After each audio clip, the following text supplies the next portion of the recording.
625 AD in Saudi Arabia. जंगे उहुद। सऊदी अरब में इस साल का सबसे बड़ा मार्का जंगे उहुद हुआ। उहुद एक पहाड़ है जो मदीना से 3 मील दूर है। इस जंग का सबब जंगे बदर में कत्ल हुए मक्का के कुरैश सरदार का बदला लेना था। 3000 का लश्कर लेकर अबू सुफियान मक्का से मदीना की तरफ रवाना हुआ।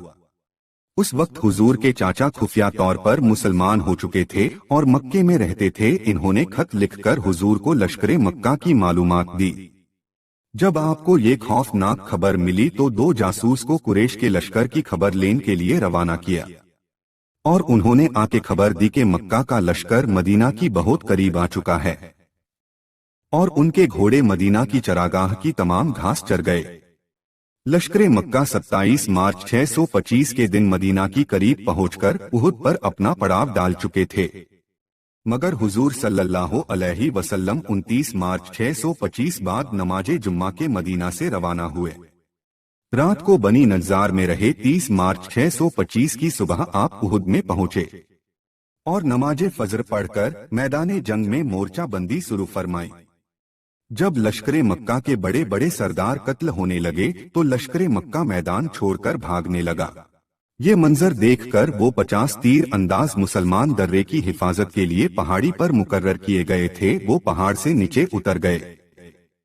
लश्करे मक्का का एक अफसर खालिद बिन वलीद पहाड़ की बुलंदी से ये मंजर देख रहा था। उसने देखा कि दर्रा पहरेदारों से खली हो गया है। फौरन ही उसने मुसलमानों के पीछे से हमला कर दिया। ये देखकर लश्करे मक्का वापस मैदान में आ गया। आगे और पीछे दोनों तरफ से मुसलमानों पर हमला शुरू कर दिया। इस हमले में हुजूर भी जख्मी हुए और कई मुसलमानों की शहादत हुई। इस हालत में हुजूर अपने जानिसरों के साथ पहाड़ी की बुलंदी पर चढ़ गए, जहां लश्करे मक्का के लिए पहुंचना दुश्वार था।